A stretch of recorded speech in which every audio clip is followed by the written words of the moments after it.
দখলদার ইসরায়েলি বাহিনী এবং ফিলিস্তিন পুরোদমে যুদ্ধ চলছে। জানিয়ে দেব হাতে থাকা সর্বশেষ আপডেট, আন্তর্জাতিক সংবাদ। প্রথমেই সংবাদ শিরোনাম। প্রথমেই জানিয়ে দেব ইসরায়েলকে হামাসের হুঁশিয়ারি। এরপর জানিয়ে দেব রক্তপাত এড়াতে ইসরায়েল হামাসকে যুদ্ধবিরতি চুক্তিতে পৌঁছানোর আহ্বান। এদিকে ইরানের সাথে গ্যাস লাইন, চাপের কাছে মাথা নত করবে না পাকিস্তান। আরও জানিয়ে দিব ইসরায়েলকে রাফায় হামলা বন্ধের আহ্বান চীনের। সর্বশেষ জানিয়ে দেব পঞ্চমবারের মতো প্রেসিডেন্টের শপথ নিলেন পুতিন। এতক্ষণ শুনছিলেন সংবাদ শিরোনাম, এবারে বিস্তারিত। তবে অনুরোধ থাকবে ভিডিওটিতে একটি লাইক করবেন এবং কমেন্ট করে জানিয়ে দেবেন কোন জেলা থেকে আপনি এই ভিডিওটি দেখছেন। ইসরায়েলকে হামাসের হুঁশিয়ারি।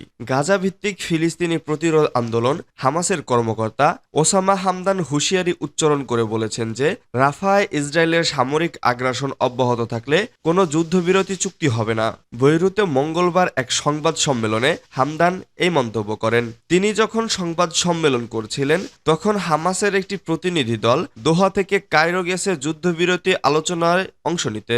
হামদান বলেন, আমরা দৃঢ়ভাবে বলছি যে ইসরায়েল যদি রাফায় সামরিক অভিযান চালনা করে তবে তা ইসরায়েলি সেনাবাহিনীর জন্য কোনো পিকনিক হবে না। তিনি বলেন, বল এখন নেতানিয়াহুর কোর্টে। তিনি হামাসের সম্মত হওয়ার সর্বশেষ যুদ্ধবিরতির প্রস্তাব সম্পর্কে বলেন যে আমাদের জনগণ এবং আমাদের প্রতিরোধ আন্দোলনের দলগুলোর প্রতি এতে ন্যূনতম পর্যায়ে সাড়া দেওয়া হয়েছে। তিনি বলেন, রাফা ক্রসিং পুরোপুরি মিশরীয় ফিলিস্তিনি ক্রসিং হিসেবে আছে এবং থাকবে। নেতানিয়াহুকে আবারও সতর্ক করলেন বাইডেন। মার্কিন প্রেসিডেন্ট জো বাইডেন রাফায় অভিযানের বিষয়ে নেতানিয়াহুকে আবারও সতর্ক করেছেন। এই সতর্কতা সত্ত্বেও ইসরায়েল রাফায় অভিযান চালানোর বিষয়ে অনড় রয়েছে এবং ফিলিস্তিনিদের এলাকা ছেড়ে যাওয়ার আদেশ দিয়েছে। এদিকে যুক্তরাষ্ট্র বলছে হামাস গাজায় পণবন্দি মুক্তির বিনিময়ে যুদ্ধবিরতি প্রস্তাবে রাজি হয়েছে। যুক্তরাষ্ট্র হামাসের রাজি হওয়ার বিষয়টি পর্যালোচনা করে দেখছেন বলে জানিয়েছে। যুক্তরাষ্ট্রের কেন্দ্রীয় গোয়েন্দা সংস্থা সিআইএর পরিচালক বিল বার্নাস আরব মিত্রদের মাধ্যমে যুদ্ধবিরতি নিয়ে আলোচনার জন্য মধ্যপ্রাচ্য সফর করছেন। এদিকে জো বাইডেন এপ্রিলে নেতানিয়াহুকে হুঁশিয়ারি করে বলেছিলেন রাফায় অভিযান চালানো হবে ভুল। এছাড়া মার্কিন পররাষ্ট্রমন্ত্রী অ্যান্টনি ব্লিংকেন গত সপ্তাহে জেরুজালেমে বলেছেন রাফায় আশ্রয় নেয়া 10 লাখেরও বেশি বেসামরিক নাগরিকের কারণে সেখানে কোনো অভিযান চালানো উচিত হবে না। হোয়াইট হাউসের এক ব্রিফিংয়ে বলা হয়েছে বাইডেন সোমবার আবারও রাফা নিয়ে তার অবস্থান স্পষ্ট করেছেন।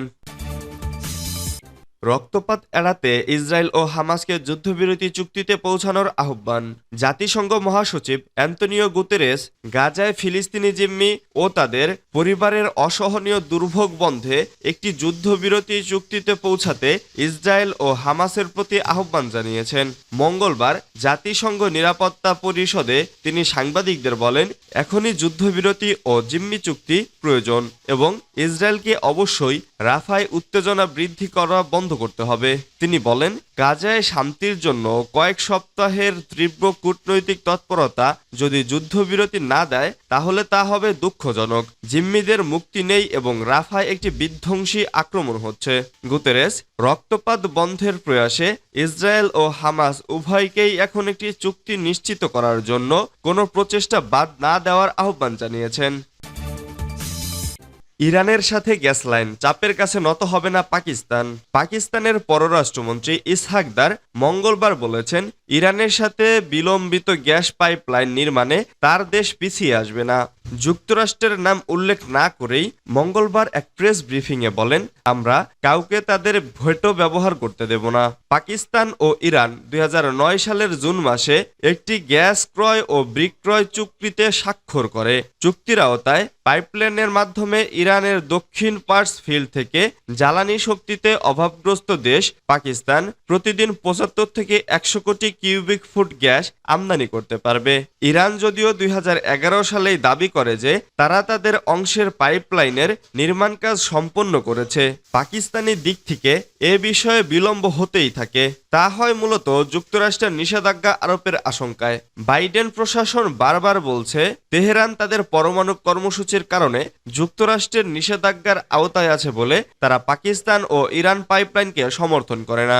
পাকিস্তানের পররাষ্ট্রমন্ত্রী ইসলামাবাদের সংবাদদাতাদের বলেন, পাকিস্তানের স্বার্থ বিবেচনা করে সরকার সিদ্ধান্ত নেবে কি, কখন এবং কেমন করে কিছু করা হবে। এটি আমাদের কারো বলতে হবে না। ফেব্রুয়ারি মাসে পাকিস্তানের দ্বিতীয় তত্ত্বাবধায়ক সরকার এই প্রকল্পের বিলম্বের জন্য কোটি কোটি ডলার জরিমানা এড়াতে ইরানের সীমান্ত থেকে পাকিস্তানের অঞ্চল অবধি সামান্য পাইপলাইন নির্মাণ অনুমোদন করে। মার্চ মাসে ক্ষমতায় এসে প্রধানমন্ত্রী শাহবাজ শরীফ সরকার এই প্রকল্পের নির্মাণ কাজ শুরু করেনি। এপ্রিলের শেষের দিকে ইরানি প্রেসিডেন্ট ইব্রাহিম রাইসি পাকিস্তান সফরের শেষে দীর্ঘ যৌথ বিবৃতিতে পাইপলাইনের বিষয়টি প্রসঙ্গক্রমে সামান্যই উল্লেখ করা হয় এবং এতে এরকম অনুমোদন করা হয় যে এই প্রকল্পটিকে গুরুত্ব দেওয়া হচ্ছে না। ইসরায়েলকে রাফায় হামলা বন্ধের আহ্বান চীনের। আন্তর্জাতিক সম্প্রদায়ের কথা শোনার জন্য এবং গাজার রাফায় হামলা বন্ধ করতে ইসরায়েলের প্রতি আহ্বান জানিয়েছে চীন। চীনের পররাষ্ট্র মন্ত্রণালয়ের মুখপাত্র লিন জিয়ান বলেন, আন্তর্জাতিক সম্প্রদায়ের অপ্রতিরোধ দাবির প্রতি মনোযোগ দিতে, রাফায় হামলা বন্ধ করতে এবং গাজা উপত্যকায় আরও গুরুতর মানবিক বিপর্যয় এড়াতে সম্ভাব্য সবকিছু করার জন্য ইসরায়েলের প্রতি জোরালো আহ্বান জানানো হয়েছে।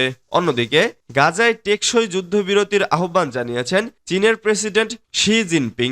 ফ্রান্সের প্রেসিডেন্ট ইমানুয়েল ম্যাক্রোর সঙ্গে যৌথ সংবাদ সম্মেলনে তিনি এই আহ্বান জানান। শি জিনপিং বলেন, আমরা অবিলম্বে গাজায় একটি বিস্তৃত এবং টেকসই যুদ্ধবিরতির বাস্তবায়ন, ফিলিস্তিনকে জাতিসংঘের পূর্ণ সদস্য হতে সমর্থন, ফিলিস্তিনি জাতির বৈধ অধিকার পুনরুদ্ধারে সমর্থন, দ্বিরাষ্ট্রীয় সমাধান পুনরায় শুরু এবং মধ্যপ্রাচ্যে স্থায়ী শান্তির আহ্বান জানাচ্ছি। শি জোর দিয়ে বলেন, দীর্ঘায়িত সংঘাত মানুষের বিবেকের জন্য পরীক্ষা এবং আন্তর্জাতিক সম্প্রদায়কে অবশ্যই সংঘাত থামাতে পদক্ষেপ নিতে হবে। তিনি ইউক্রেন নিয়ে চীনের অবস্থান পুনর্ব্যক্ত করে বলেন, চীন সক্রিয়ভাবে শান্তির প্রচার করছে। তিনি আরো বলেন, ইউক্রেন সংকটকে নতুন স্নায়ুযুদ্ধ উস্কে দিতে যে কোনো পদক্ষেপের বিরুদ্ধেই চীন। পঞ্চমবারের মতো প্রেসিডেন্ট শপথ নিলেন পুতিন। ভ্লাদিমির পুতিন রাশিয়ার প্রেসিডেন্ট হিসেবে পঞ্চমবারের মতো শপথ নিয়েছেন। মঙ্গলবার স্থানীয় সময় দুপুর 1:30টার দিকে মস্কোর গ্র্যান্ড ক্রেমলিন প্যালেসের সুসজ্জিত সেন্ট অ্যান্ড্রিউস হলে শপথ নেন তিনি। গত মার্চে অনুষ্ঠিত প্রেসিডেন্ট নির্বাচনে 87% ভোট পেয়ে জয়ী হওয়ার পর মঙ্গলবারের শপথ গ্রহণের মধ্য দিয়ে টানা পঞ্চমবারের মতো রাশিয়ার প্রেসিডেন্ট নির্বাচিত হন 71 বছর বয়সী এই নেতা। খবর অনুসারে সরকারি বেসরকারি সব টেলিভিশন চ্যানেল সরাসরি এই শপথ গ্রহণ অনুষ্ঠান সম্প্রচার করছে। শপথ গ্রহণ অনুষ্ঠানে উপস্থিত থাকতে রুশ সরকারের সব উচ্চপদস্থ কর্মকর্তা ও বিদেশি কূটনীতিকদের নিমন্ত্রণ করা হয়েছিল। মস্কোতে নিযুক্ত ফ্রান্সের রাষ্ট্রদূত পিয়েরে লেভিকেও নিমন্ত্রণপত্র পাঠানো হয়েছিল এবং তিনি উপস্থিত ছিলেন। উল্লেখ্য, ইউক্রেনে সামরিক অভিযান ঘিরে ব্যাপক তিক্ততা চলছে প্যারিস এবং মস্কোর মধ্যে। তবে পোল্যান্ড, জার্মানি এবং চেক রিপাবলিকের রাষ্ট্রদূতদের অনুষ্ঠানে দেখা যায়নি। 3 দেশের পররাষ্ট্র মন্ত্রণালয় জানিয়েছে, ইউক্রেনের রুশ বাহিনীর অন্যায় অভিযানের প্রতিবাদ হিসেবে শপথ গ্রহণ অনুষ্ঠানে নিজ নিজ রাষ্ট্রদূতদের না যাওয়ার নির্দেশ দেওয়া হয়েছে।